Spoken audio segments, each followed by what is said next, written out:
Bien, ¿cómo te encuentras? Oye, qué gusto tenerte como invitada en la mañana del día de hoy. Ella... Bueno, yo muy contenta de estar acá, de verdad. No, para nosotros como siempre es un gusto, un honor y un placer contar con invitados como tú. Muchísimas gracias. Ella se llama Graciela Llanes y nos va a estar hablando hoy de la poesía venezolana. ¿Por qué?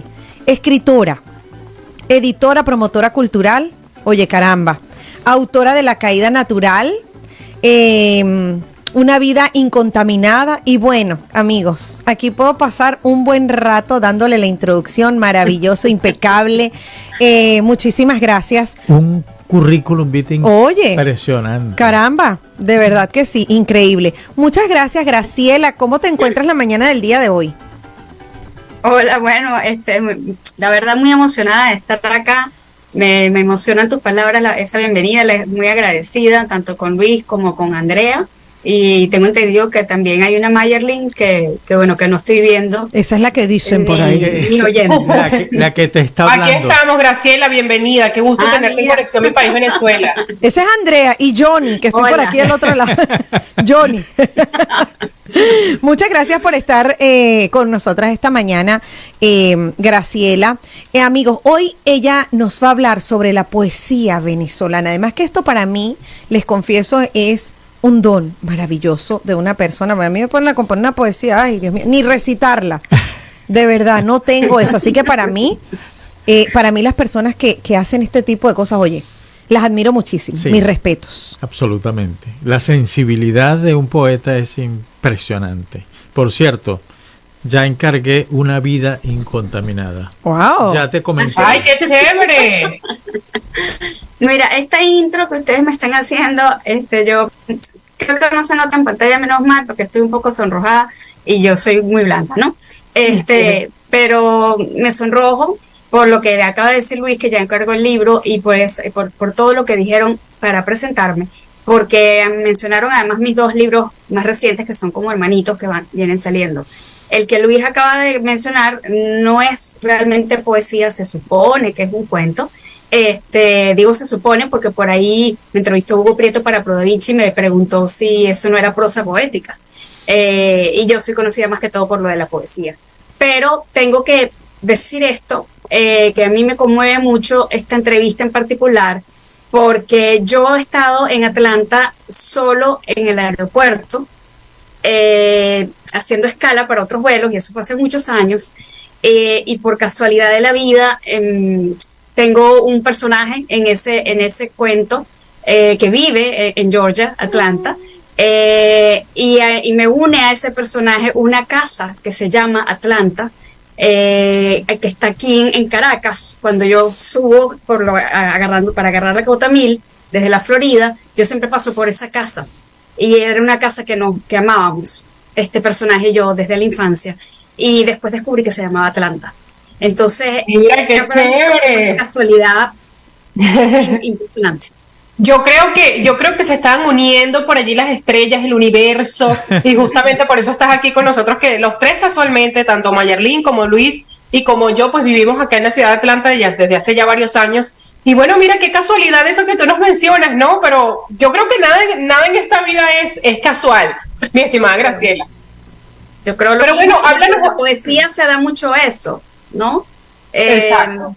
Yo no creo mucho en inspiración, no creo en cosas. Yo creo que la poesía es trabajo ante todo.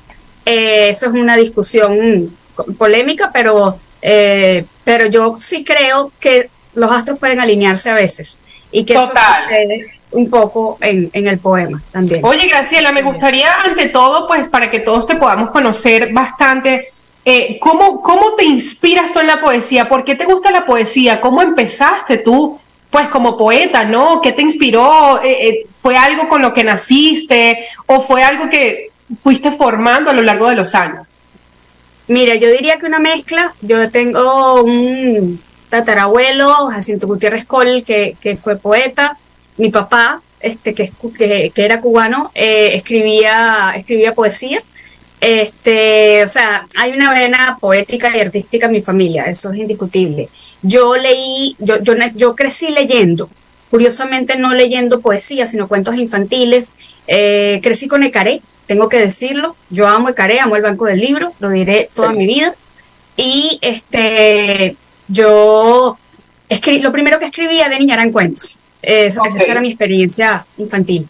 Poco a poco empecé a escribir poemas, como a los 12 años, tengo el recuerdo así cuando echo para atrás del primer poema rimado.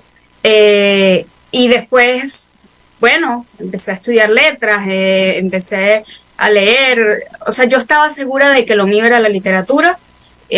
No hay un momento en mi vida que yo no recuerde vinculado a leer o a escribir, nunca. De niña incluso mis cuentos eran ilustrados, además, porque yo dibujaba. Y después uno se mete con muchos géneros. A mí me interesa no solo la poesía, me interesa la narrativa, me interesa mucho el ensayo, me interesa la traducción, soy correctora, soy traductora, pero la poesía siempre se impone por encima de todo lo demás y se mete en todo lo demás que yo escribo. Es tu pasión. Sí, es mi vida. Oye, además, Graciela, te voy a decir algo. Mira, Mayerlin y yo antes hacíamos un programa juntas en las mañanas, ¿no? Y a veces, por ejemplo, cuando era el Día Internacional de la Poesía, realmente siempre nos poníamos a bromear con esto de las poesías y pues eran realmente cosas muy tontas que se nos ocurrían al momento, pero yo digo que, oye, hacer poesía no es para nada fácil, o sea, yo siento que tú tienes que tener como un arte, para mí esto es un arte totalmente, y siento que es algo que no es fácil, pero también veo que hay gente que lo tiene como, o sea, como en la sangre, como en sus venas. Y yo me imagino que eso es lo que te pasa a ti. O sea, yo digo, bueno, no sé, a Graciela le dicen, Graciela, recítanos una poesía, y a Graciela, por supuesto, que se va a lucir. Pero tú nos dices, pues, que desde muy chiquitica estuviste, ¿no?, vinculada con este mundo de la literatura y además leyendo, cosa que me parece maravillosa porque eso te va formando a lo largo de tu vida. Pero, ¿qué tan fácil se te hace hacer una poesía? Mira, para mí, por eso digo que eso es un debate y que es polémico. Existe el verso dado. Yo sí creo que eso pasa. Que de repente, incluso a mí me pasa en conversaciones con amigos, y no me pasa solo con poesía, que alguien dice algo y yo digo, eso es un cuento. O alguien dice algo y yo digo, ese es el título de un cuento, el título de un poema. Con eso hay que hacer algo, ¿no? Y uno no siempre está apuntando esas cosas, ¿no? Pero claro, bueno, algunas se quedan ahí. Yo creo, a mí me acaban de poner un ejercicio en un taller. Yo vengo de la FILUC, vengo de estar la semana pasada en la FILUC, que es la Feria Internacional del Libro de la Universidad de Carabobo, que es la feria más importante que queda en este país y que además este año cumplía 20 años, ¿no? Una edición súper importante. Y tuvimos el lujo de tener a Rafael José Díaz, un poeta, ensayista, traductor, cuentista, diarista, de las Islas Canarias, de Tenerife. Era uno de los invitados internacionales. Y él dictó un taller durante 2 días. Y yo, para colmo, no pude asistir al primer día, solo al segundo, pero no me podía perder eso. Y Rafael José nos puso a escribir un poema in situ. Qué ejercicio tan difícil, ¿no? Y bueno, ahí nos pusimos, éramos quizás unas 15 personas, todo el mundo a escribir su poema, y además con límite de tiempo. Eso es una locura. Claro. Pero sí son las cosas que se hacen en los talleres, ¿no? Y la verdad es que yo agradezco muchísimo el ejercicio porque escribí un poema y escribí una cosa de 3 páginas, así contratiempo, contrarreloj, y después teníamos que leerlo en voz alta frente a todo el mundo. ¿Qué pasa para mí con eso? Ese poema, en mi caso, después se va a engavetar, después se va a revisar, después se va a trabajar. Yo no creo, por ejemplo, en la gente que se aparece en un recital con una servilleta en el pasado o ahora con el celular y te dicen, ay, yo escribí este poema esta mañana, lo quiero compartir. A mí eso me da mucha risa y me da pudor. Yo no lo puedo hacer. En el taller no me quedó más remedio porque esa era parte del ejercicio, ¿no? Y ese era el reto. Pero la poesía se trabaja. Y quizás yo exagero, porque yo puedo tardarme 20 años en publicar un libro trabajándolo. Puedo hacerlo, lo he hecho, lo acabo de hacer. Pero vamos a citar a los clásicos que siempre son la mejor herramienta. Horacio en su poética decía que había que esperar 9 años. De repente no son 9 años, wow, pero la poesía se trabaja. Eso no es inspiración divina nada más. Ay, qué susto, claro, Graciela. Puro sentimiento. Ahora sí estoy más asustada que nunca, porque si en algún momento pensé, bueno, Mayerlin, le salió una pues, ahora sí es verdad que no. No, porque, no, imagínate, si uno cree tener la musa que lo inspira, y fíjate lo que tú nos has comentado, no, ahora sí es verdad que ya valí, como dicen aquí, quedé, porque no. Mira, Graciela, tú, con tantos años de escribir, ¿cómo me puedes definir el escribir una poesía? O sea, a ver, para ti, ¿es un don? ¿Es un trabajo de años? Porque eso a mí, lo que tú me estás diciendo me causa curiosidad y intriga, porque muchas personas dicen, bueno, no, es lo que tú dices, yo puedo escribir una poesía ahorita mismo y le sale. Y de hecho, hemos entrevistado personas que hacen este tipo de cosas y dicen, bueno, que la poesía es así. Hay otros que dicen que es un don, no todos pueden de repente escribir una poesía. Para ti, para Graciela, ¿cómo me puedes definir ese concepto de ser poeta? Mire, yo creo que, bueno, esa última pregunta, el concepto de ser poeta, eso es una emboscada que me montaron aquí, porque definir eso. Pero para ti, o sea, para ti, mira, sí, es un don, es una gracia divina, es inspiración, es musa. Para ti, ¿cómo lo puedes definir tú? Mira, como te decía, eso es un debate, es como en la psicología, yo me acuerdo, porque en algún momento yo empecé a estudiar psicología, mientras estudiaba letras, eso fue un periodo de mi vida, y me acuerdo de esa polémica entre lo adquirido y lo aprendido, ¿no? Eso no se ha resuelto nunca. Con la poesía yo creo que pasa lo mismo. Yo te voy a responder con dos cosas, algo de experiencia personal y algo de experiencia colectiva. Perfecto, buenísimo. Este libro que yo acabo de presentar en la FILUC y lo acabo de publicar, es mi cuarto libro, pero es mi primer poemario ortónimo. Ya les voy a explicar qué significa eso de ortónimo versus heterónimo. Aquí hay poemas escritos durante 20 años.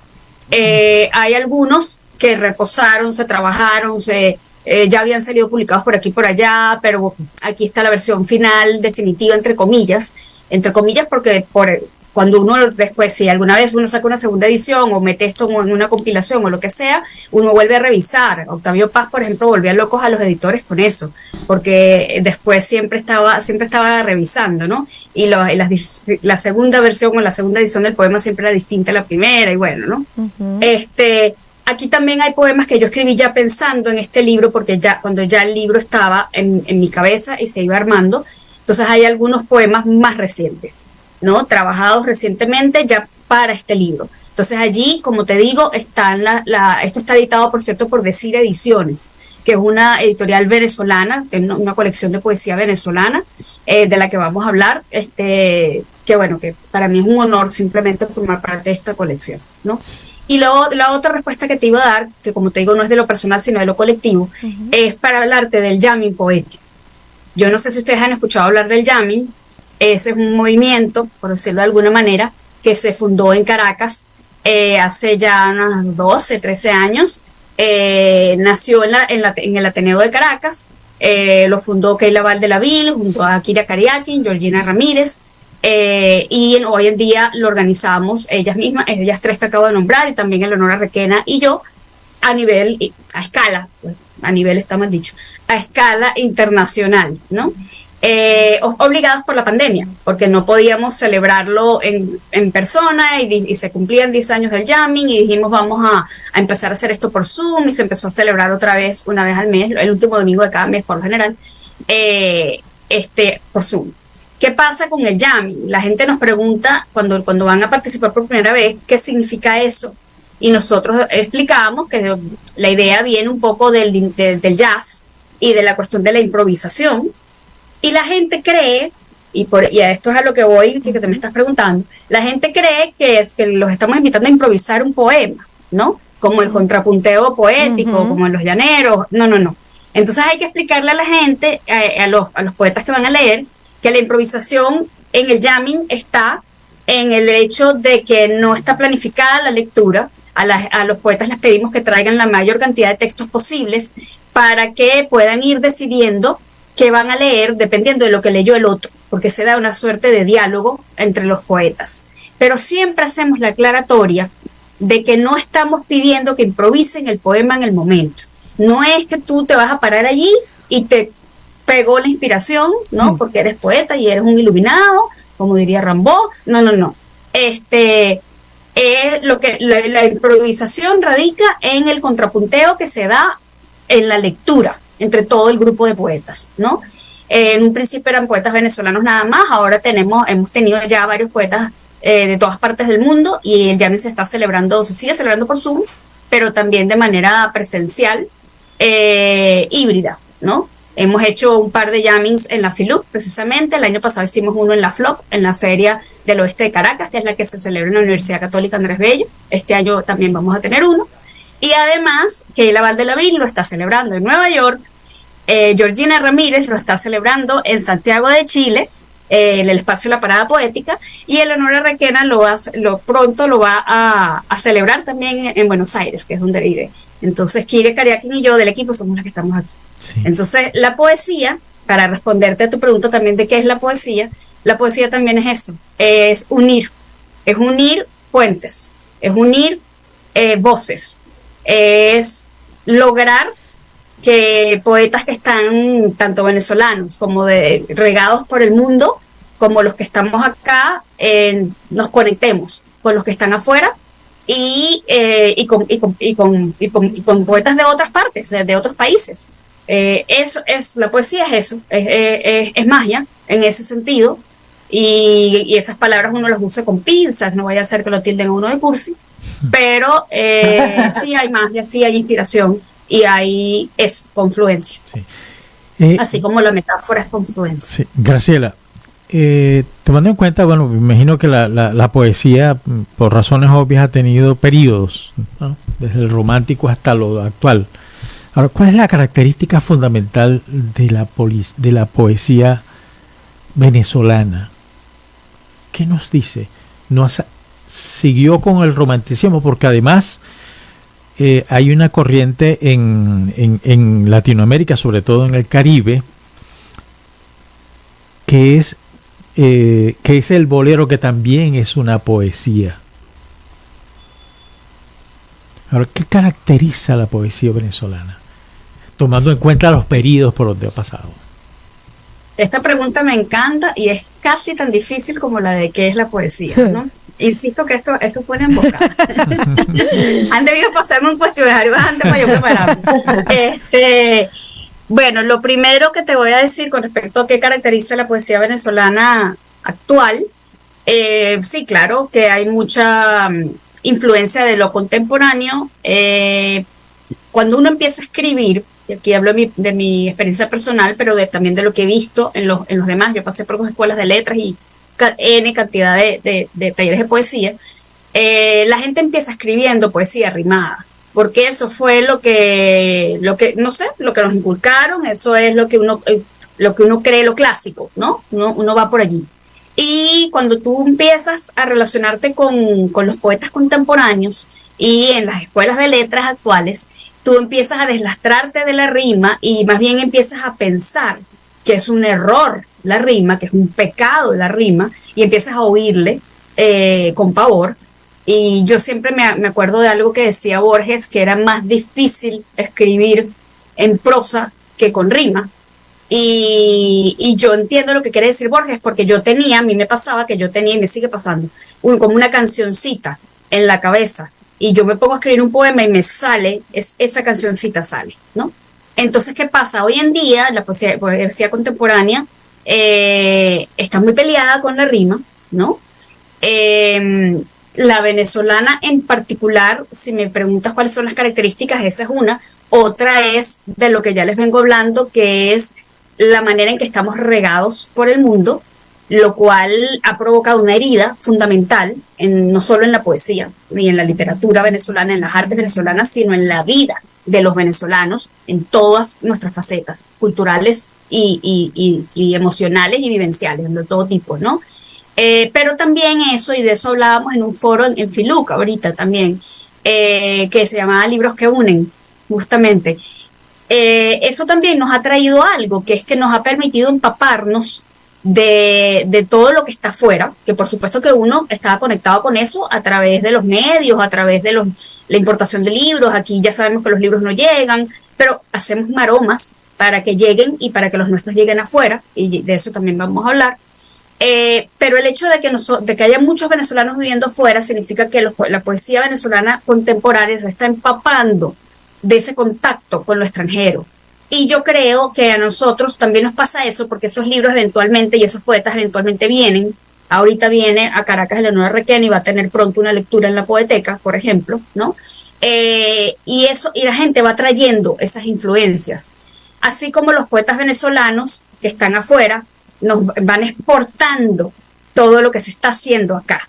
Y ahí tenemos un montón de embajadores haciendo ese trabajo, como Antonio López Ortega, como Sandra Caula, como Ed Armas, aunque vive acá, pero siempre que viaja. O sea, hay un montón de gente exportando lo que estamos haciendo. Y eso significa que también la poesía venezolana, una característica de la poesía venezolana actual, es que se está conociendo afuera. Siempre se ha dicho que la poesía venezolana, hay quien dice, es el secreto mejor guardado de Latinoamérica.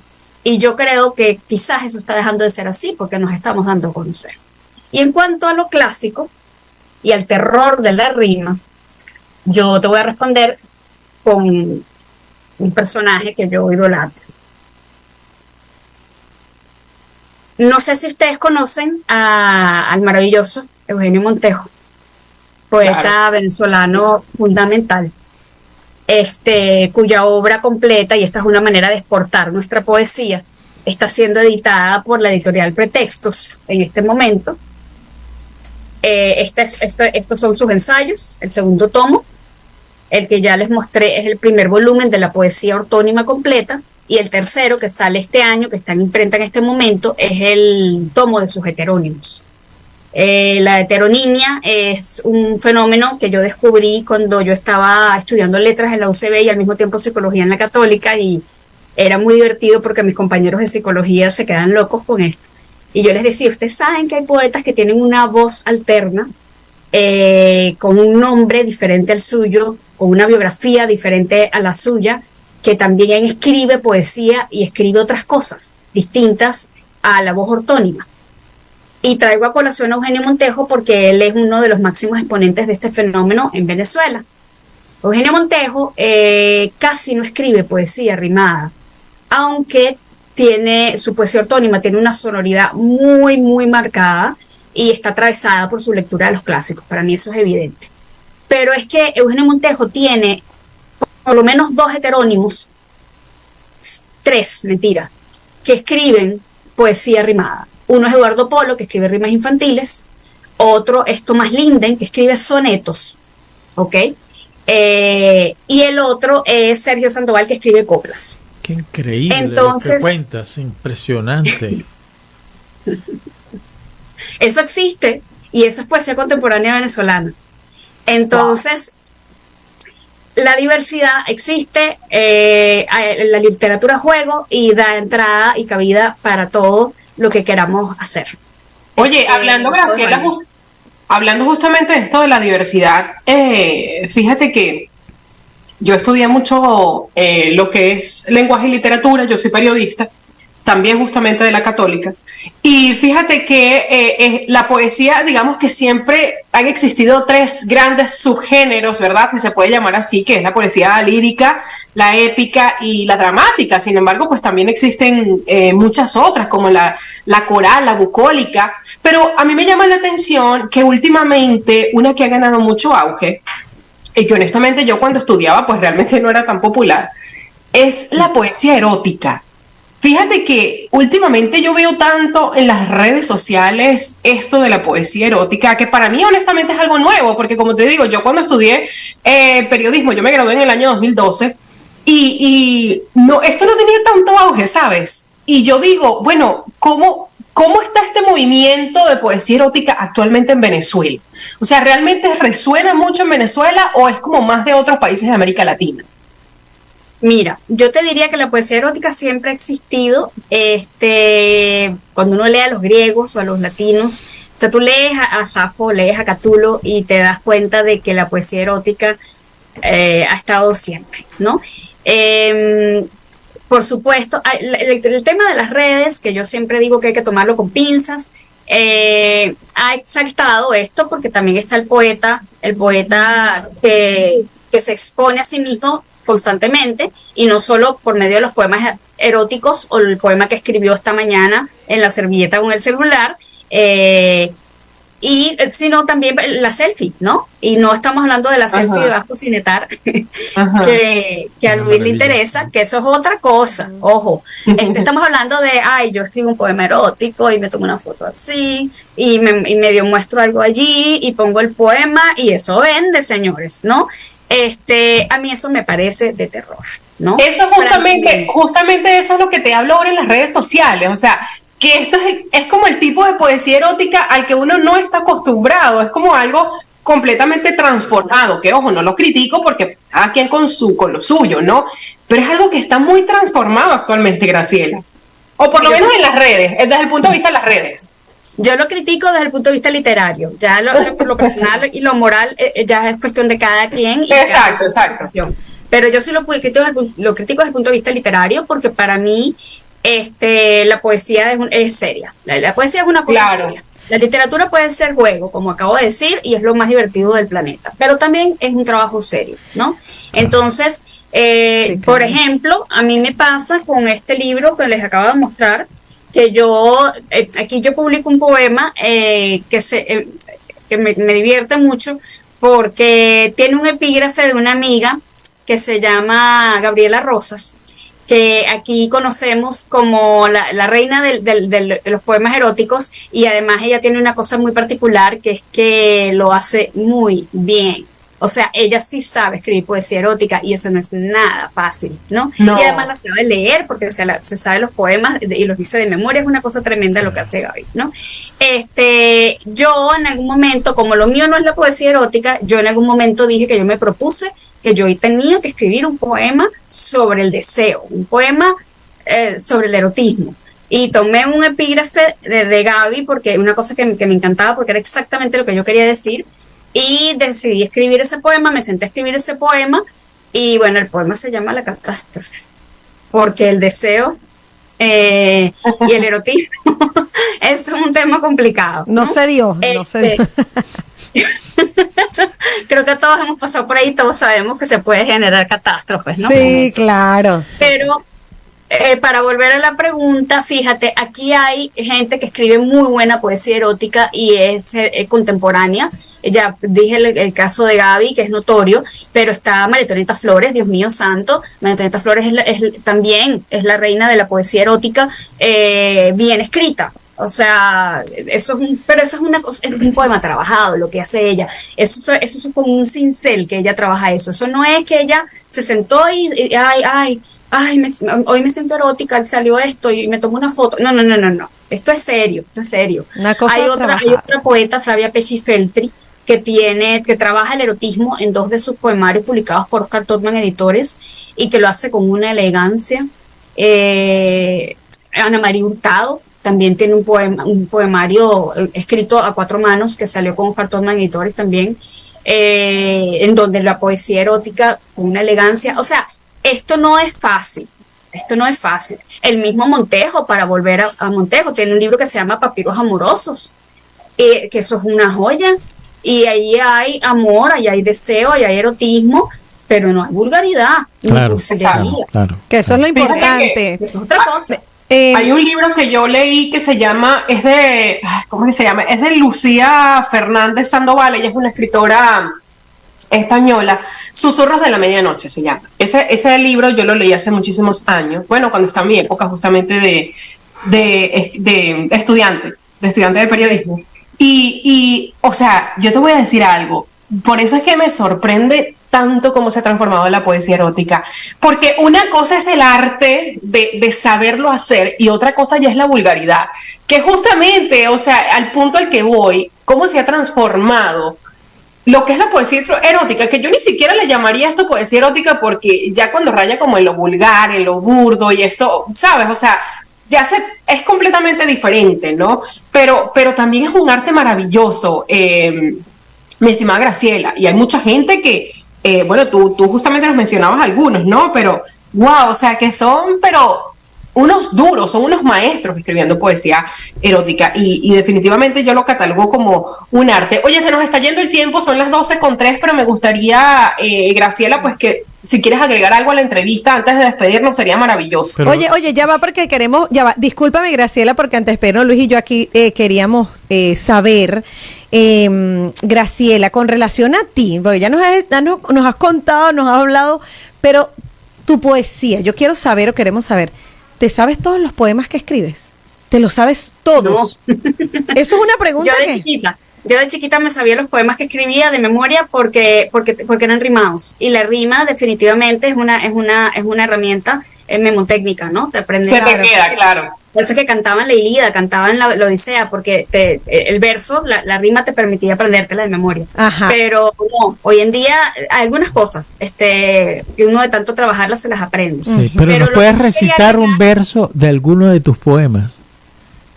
Pero ¿cuántos poemas? Ajá, ya va. Pero ¿cuántos poemas son? ¿Cuántos has escrito? ¿Cuántos poemas? Ah, no, yo no sé cuántos poemas he escrito. ¿En Yo sé serio? cuánto he publicado, porque yo publico muy poquito, Ok. o sea, yo corrijo mucho. Yo he escrito, yo tengo un montón de libros inéditos, además, que estoy trabajando en paralelo. Yo tengo 4 libros publicados. Una Wow. plaquette, Espejeos al espejo de Gary Mirage, un heterónimo, que fue con el pez soluble. Después vino Íntimo el espejo, también de Gary Mirage, que fue con Oscar Todman Editores. Después vino Una vida incontaminada, que es un cuento, entre comillas. Y por último, La caída natural, publicado, este sí está firmado por mí, no por mi heterónimo Gary Mirage, sino por Graciela, que está editado por Decir Ediciones. Yo voy a buscar un poema cortito para leerles, pero quería decir un par de cositas antes que me parecen muy Claro. importantes. Que es que yo quiero felicitar a las personas como ustedes que están haciendo embajadores de nuestro país fuera, ¿no? Y haciendo este tipo de actividades, así como felicito a las personas que están haciendo lo mismo en otras partes. En Estados Unidos, por ejemplo, Claudia Noguera Penso con The Book Zone nos va a ayudar para que la poesía venezolana esté disponible en Miami. Farideh Mereb con Ediciones Letra Muerta en Nueva York tiene ahora Letra Muerta Inc. Letra Muerta publicado a Jani Osot, a Millo Bestrini, a Ida Granco, a Albert Salas Hernández, a Gabriela Kisser, a Luis Moreno Villamediana. O sea, es una editorial que está exportando poesía venezolana. Aquiles Nazoa, ediciones en inglés además, ¿no? Y algunos bilingües, algunas en inglés. Y gracias a Letra Muerta Inc., Una vida incontaminada ya se consigue en Nueva York, por ejemplo.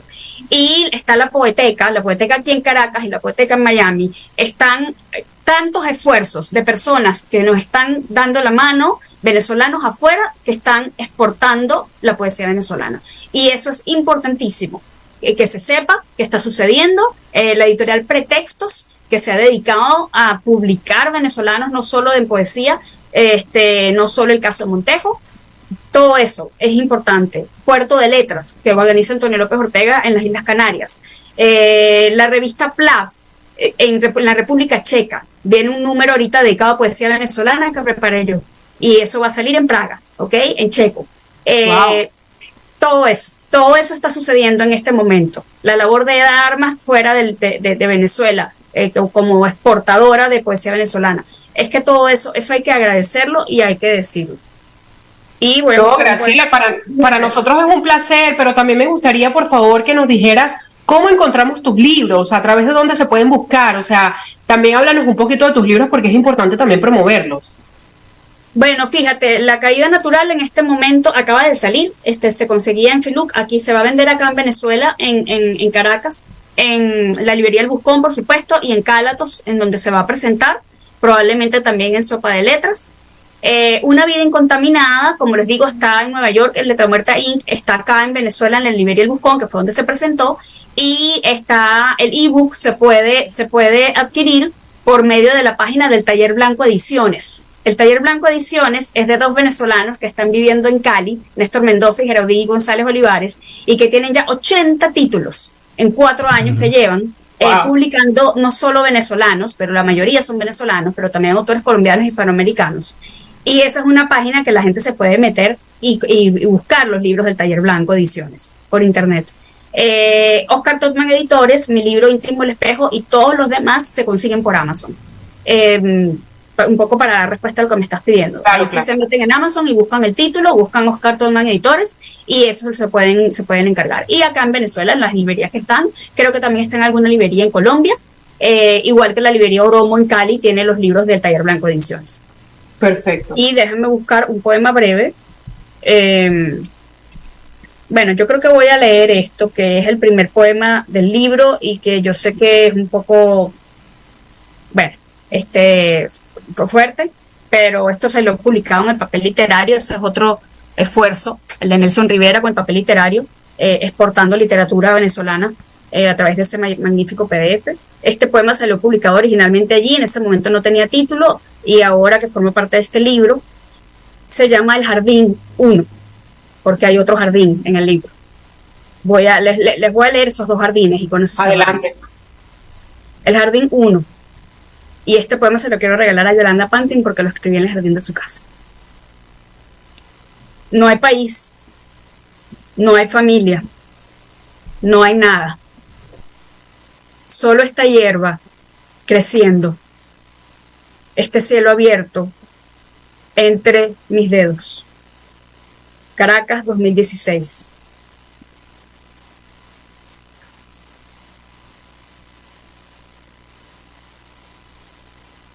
El Jardín 2.